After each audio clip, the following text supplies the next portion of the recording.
መጽሐፈ ኢዮብ ምዕራፍ 10 ነፍሴ ሕይወቴን ሰለቸቻት፣ የሐዘን እንጉርጉሮዬን እለቀዋለሁ። በነፍሴም ምሬት እናገራለሁ። እግዚአብሔርን እንዲህ እለዋለሁ፣ አትፍረድብኝ። የምትከራከረኝ ለምን እንደሆነ ንገረኝ። ልታስጨንቅና የእጅህን ሥራ ልትንቅ የኀጢአንንስ ምክር ልታበራ በአንተ ዘንድ መልካም ነውን? በውኑ የሥጋ ዐይን አለህን? ወይስ ሰው እንደሚያይ ታያለህን? ወይስ ክፋቴን ትፈላልግ ዘንድ ኃጢአቴንም ትመረምር ዘንድ ዘመንህ እንደ ሰው ዘመን ነውን? ወይስ ዓመታትህ እንደ ሰው ዓመታት ናቸውን? ከዚህም በላይ በደለኛ እንዳልሆንሁ ከእጅህም የሚያድን እንደሌለ አንተ ታውቃለህ። እጅህ ለወሰችኝ ሠራችኝም። ከዚያም በኋላ ዞረህ ታጠፋኝ ዘንድ ፈለግህ። እንደ ጭቃ አድርገህ እንደለወስከኝ አስብ። ወደ ትቢያም ትመልሰኛለህን? በውኑ እንደ ወተት አላፈሰስከኝምን? እንደ እርጎስ አላረጋኸኝምን? ቁርበትና ሥጋ አለበስከኝ፣ በአጥንትና በጅማት አጠነከርከኝ። ሕይወትና ቸርነት አደረግክልኝ፣ መጎብኘትንም መንፈሴ ጠበቀች። እነዚህንም ነገሮች በልብህ ውስጥ ሰወርህ። ይህ ሁሉ በሐሳብህ እንዳለ አውቃለሁ። ኃጢአት ብሠራ አንተ ትመለከተኛለህ፣ ከኃጢአቴም ንጹሕ አታደርገኝም። በደለኛ ብሆን ወዮልኝ፣ ጻድቅም ብሆን ራሴን አላነሳም። ጉስቁልናን ተሞልቻለሁ፣ መከራዬንም ተመልክቻለሁ። ራሴም ከፍ ከፍ ቢል እንደ አንበሳ ታድነኛለህ። ተመልሰህም ድንቅ ነገር ታደርግብኛለህ። ምስክሮችህን ታድስብኛለህ፣ ቁጣህንም ታበዛብኛለህ። ጭፍራ በጭፍራ ላይ ትጨምርብኛለህ። ስለምን ከማኅፀን አወጣኸኝ? ዓይን ሳያይኝ ምን ነው በሞትሁ? እንዳልነበረ በሆንሁ ከማኅፀንም ወደ መቃብር በወሰዱኝ። የሕይወቴ ዘመን ጥቂት አይደለምን? ወደማልመለስበት ስፍራ ወደ ጨለማና ወደ ሞት ጥላ ምድር፣ እንደ ጨለማ ወደ ጨለመች ሥርዓትም ወደ ሌለባት ወደ ሞት ጥላ ብርሃኗም እንደ ጨለማ ወደሆነ ምድር ሳልሄድ ጥቂት እጽናና ዘንድ ተወኝ፣ ልቀቀኝም። መጽሐፈ ኢዮብ ምዕራፍ 11 ንዕማታዩ ሶፋር መለሰ እንዲህም አለ፣ በውኑ ለቃል ብዛት መልስ መስጠት አይገባምን? ወይስ ተናጋሪው ሰው እንደ ጻድቁ ይቆጠራልን? ትምክህትስ ሰዎችን ዝም ያሰኛቸዋልን? ብትሳለቅስ የሚያሳፍርህ የለምን? አንተ ትምክህቴ የተጣራ ነው፣ በዓይንህም ፊት ንጹሕ ነኝ ትላለህ። ምን ነው እግዚአብሔር ቢናገርህ፣ በአንተም ላይ ከንፈሩን ቢከፍት፣ የጥበቡንም ምስጢር ቢገልጥልህ፣ ማስተዋሉ ብዙ ነውና እግዚአብሔር ለበደልህ ከሚገባው አሳንሶ እንደሚያስከፍልህ እወቅ። የእግዚአብሔርን ጥልቅ ነገር ልትመረምር ትችላለህን? ወይስ ሁሉን የሚችል አምላክን ፈጽመህ ልትመረምር ትችላለህን? ከሰማይ ይልቅ ከፍ ከፍ ይላል፣ ምን ልታድርግ ትችላለህ? ከሲኦልም ይልቅ ይጠልቃል፣ ምን ልታውቅ ትችላለህ? ርዝመቱ ከምድር ይልቅ ይረዝማል፣ ከባህርም ይልቅ ይሰፋል። እሱ ቢያልፍ ቢዘረጋም ጉባኤንም ቢሰበስብ የሚከለክለው ማን ነው? ምናምንቴዎችን ሰዎች ያውቃልና በደልንም ሲያይ ዝም ብሎ አይመለከትም።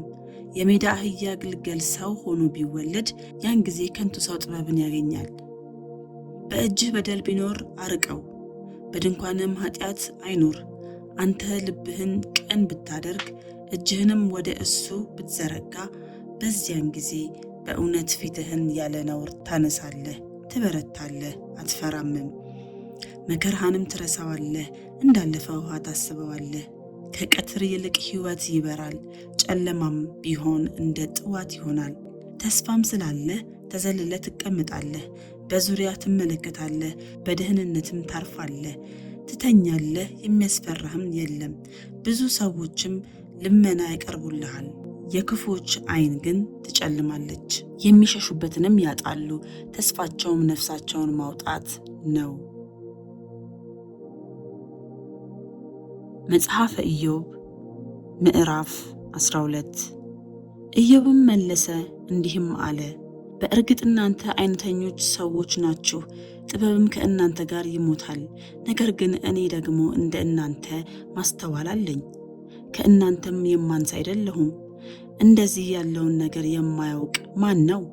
እግዚአብሔርን የጠራው እርሱም የመለሰልኝ እኔ ነኝ። ለባልንጀራው መሳለቂያ እንደሚሆን ሰው ሆኛለሁ። ጻድቅና ፍጹም ሰው መሳለቂያ ሆኗል።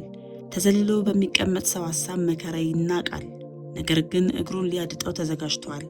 የቀማተኞችን ድንኳን በደህንነት ይኖራል፣ እግዚአብሔርንም የሚያስቆጡ ተዘልለው ተቀምጠዋል። እግዚአብሔር ሁሉም በእጃቸው አምጥቶላቸዋል። አሁን ግን እንስሶችን ጠይቅ ያስተምሩህማል፣ የሰማይንም ወፎች ጠይቅ ይነግሩህማል። ወይም ለምድር ተናገር እርሷም ታስተምርሃለች፣ የባህርም ዓሦች ይነግሩሃል።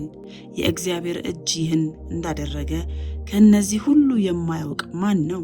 የሕያዋን ሁሉ ነፍስ የሰውም ሁሉ መንፈስ በእጁ ናት። ምላስ መብልን እንደሚቀምስ ጆሮ ቃልን የሚለይ አይደለምን? በሽምግልና ጊዜ ጥበብ፣ በዘመንስ ርዝመት ማስተዋል ይገኛል።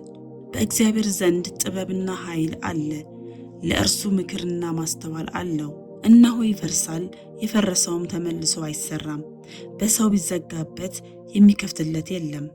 እነሆ ጉኖቹን ይከለክላል፣ እነርሱም ይደርቃሉ። እንደገናም ይሰዳቸዋል፣ ምድሪቱንም ይገለብጣሉ። ኃይልና ጥበብ በእርሱ ዘንድ ናቸው፣ የሚስተውና የሚያስተው ለእርሱ ናቸው። መካሮችም እንደ ዘረፋ ይወስዳቸዋል፣ ፈራጆችንም ያሳብዳል፣ የነገሥታትንም እስራት ይፈታል፣ ወገባቸውንም በመታጠቂያ ያስራቸዋል። ካህናትን እንደ ዘረፋ ይወስዳቸዋል፣ ኃያላንንም ይገለብጣቸዋል። ከታመኑ ሰዎች ቋንቋን ያርቃል፣ የሽማግሌዎችንም ማስተዋል ይወስድባቸዋል። በአለቆች ላይ ንቀትን ያፈሳል፣ የብርቱዎችንም መታጠቂያ ያላላል። ጥልቅ ነገር ከጨለማ ይገለጣል፣ የሞትንም ጥላ ወደ ብርሃን ያወጣል። አሕዛብን ከፍ ከፍ ያደርጋል፣ እነርሱንም ያጠፋል። አሕዛብንም ያሰፋል፣ እነርሱንም ያፈሳቸዋል።